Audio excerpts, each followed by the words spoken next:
draft. Now, I know we talked about questionable picks. Do you Right. think there's any reaches in this draft? Maybe they should have taken this player, but going that player at that certain position, Yeah. maybe they should have taken someone else. Your thoughts? Absolutely, absolutely. The Lions comes to mind first with the two picks that they had. Obviously, they probably could have fell back and got Gibbs and Campbell later on. My Cowboys, obviously, 100%. they feel the need, but I had Smith rated as like a early second round, maybe late second round, or mid second round kind of guy. Right. And the Falcons taking Bijan. Now Bijan, I know he has the potential to be a Hall of Famer. He might be a very good fantasy football Hall of Famer right there. I think he's going to Right. rack up a lot of points. But those are the three teams to me as far as picks are concerned that were reaches. The other one that comes to mind, maybe, you know what? No, actually, those are my main threes that stood out to me.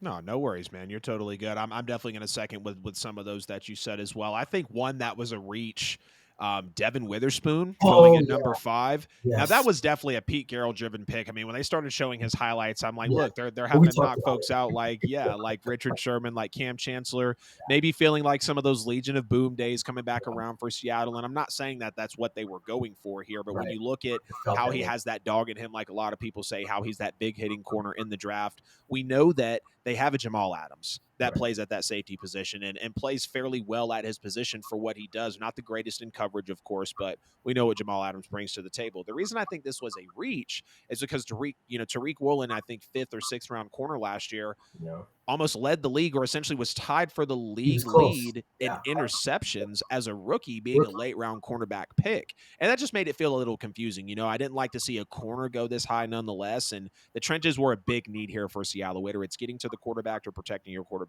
Yeah, They haven't been the best at it over the no, last few seasons. Another one for me that felt like a definite reach, again, because of how the trade package worked out, is Paris Johnson Jr.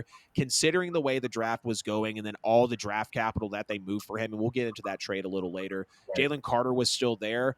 And essentially, once everything works out, and again, I'll explain it here in a little bit. I don't want to ruin, a little later part of the segment, but they give up a second round pick essentially to move up 6 spots for an offensive lineman.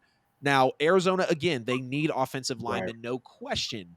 And Kyler Murray told them that he wanted them to pick this guy. So again, I feel like that's Jonathan Gannon, first year. On the I'm list too. coming in a little questionable spotlight. Let's really see eye to eye and work together. And I'm going to take the guy that you want in this first draft, to Right, really build that trust and that chemistry between, of course, head coach and right. quarterback. And then, of course, I've said a lot about Bijan, but I'll continue to say it.